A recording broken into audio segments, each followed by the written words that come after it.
ಜನಪ್ರಿಯ ಶಾಸಕರು ಹಾಗೂ ಅಭಿವೃದ್ಧಿ ಅಧಿಕಾರರಂತೆ ಬಿಂಬಿತರಾಗಿರುವಂತಹ ಜನನಾಯಕ ಈ ಪೂರ್ವ ಕ್ಷೇತ್ರದಲ್ಲಿ ಯಾಟ್ರಿಕ್ ಸಾಧನೆಯನ್ನು ಮಾಡಿದಂತಹ ಸನ್ಮಾನ್ಯ ಶ್ರೀ ಪ್ರಸಾದ್ ಅಬ್ಬಯ್ಯ ಸಾಹೇಬರಿಗೆ ಈ ಬಾರಿ ನಮ್ಮ ಕರ್ನಾಟಕ ಸರ್ಕಾರದಲ್ಲಿ ಸಚಿವ ಸಂಪುಟ ಸ್ಥಾನವನ್ನು ನೀಡಲೇಬೇಕು.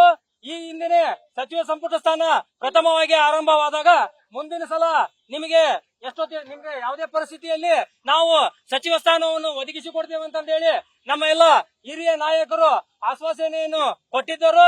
ಅದೇ ರೀತಿಯಾಗಿ ಪ್ರತಿ ಸಲನು ಮೂರನೇ ಬಾರಿ ಚುನಾಯಿತರಾದ್ರು ಪ್ರತಿ ಸಲ 10, 15, 20 ಸಾವಿರ ಅಂತರದಿಂದನೇ ಗೆಲುವನ್ನು ಸಾಧಿಸುತ್ತಾ ಬಂದಿರುವಂತಹ ನಮ್ಮ ನೆಚ್ಚಿನ ನಾಯಕರು ಹಾಗೂ ಮಾನ್ಯತಾನೆ ಸುಮಾರು 2500 ಒಂದು ಸ್ಲಮ್ ಮನೆಗಳನ್ನು ವಿತರಣೆ ಮಾಡುವ ಸಂದರ್ಭದಲ್ಲಿ ಸುಮಾರು 3-4 ಲಕ್ಷದ ಜನರನ್ನು ಸೇರಿಸಿ ಐತಿಹಾಸಿಕ ದಾಖಲೆಯನ್ನು ನಿರ್ಮಾಣ ಮಾಡಿದ್ದಾರೆ. ಮತ್ತು ಅದೇ ರೀತಿ ಇಲ್ಲಿ ಈ ಪೂರ್ವ ಕ್ಷೇತ್ರದಲ್ಲಿ ಪೌರ ಕಾರ್ಮಿಕರಿಗೆ ಮನೆ ಅಥವಾ ಅವ್ರದ್ದು ಯಾವುದೇ ಸಮಸ್ಯೆಗಳನ್ನು ಸದಾ ಜನರೊಂದಿಗೆ ಬೆರೆತು ಸ್ಪಂದಿಸುತ್ತಾ ಬಂದಿರುವವರಿಗೆ ಸಚಿವ ಸ್ಥಾನ ದೊರಕಿದಲ್ಲಿ ಈ ಕ್ಷೇತ್ರ ಇನ್ನೂ ಅಭಿವೃದ್ಧಿ ಆಗೋದ್ರಲ್ಲಿ ಎರಡು ಮಾತಿಲ್ಲ.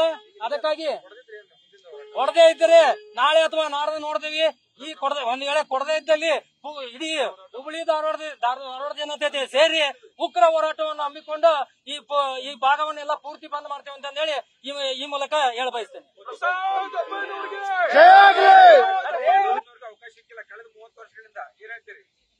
ಸರ್, ಈ ಸಲ ಕೊಡ್ಲೇಬೇಕು. ಅದಕ್ಕಾಗಿ ನಾವು ಉಗ್ರ ಹೋರಾಟವನ್ನು ಈಗ ಶಾಂತಿಯಿಂದ ಇಟ್ಟುಕೊಂಡಿವಿ. ಮಾನವ ಸರಪಳಿ ಮಾಡುವ ಮೂಲಕ ಇನ್ನು ನಾವ್ ಯಾರಿಗೂ ಇಂಟಿಮೇಷನ್ ಕೊಟ್ಟಿಲ್ಲ. ಅಂದ್ರೆ ಎಲ್ಲೇ ಒಂದ್ ಕಡೆ ನಮ್ಮ ಹಿರಿಯ ನಾಯಕರು ಅವ್ರಿಗೆ ಸಚಿವ ಸ್ಥಾನ ಕೊಡ್ತಾರನ್ನೋ ಭರವಸೆಯಲ್ಲಿ ಇದ್ದೇವೆ. ಅಕಸ್ಮಾತ್ ನಾಳೆ ಅಥವಾ ನಾಡ್ದರಲ್ಲಿ ಅವ್ರ ಹೆಸರು ಘೋಷಣೆ ಆಗದಿದ್ದಲ್ಲಿ ತೀವ್ರ ಸ್ವರೂಪದ ಪ್ರತಿಭಟನೆಯನ್ನು ಮಾಡ್ತೇವೆ ನಾವು. ದಲಿತ ಕೋಟಾದೊಳಗ ಕೊಡ್ಬೇಕು.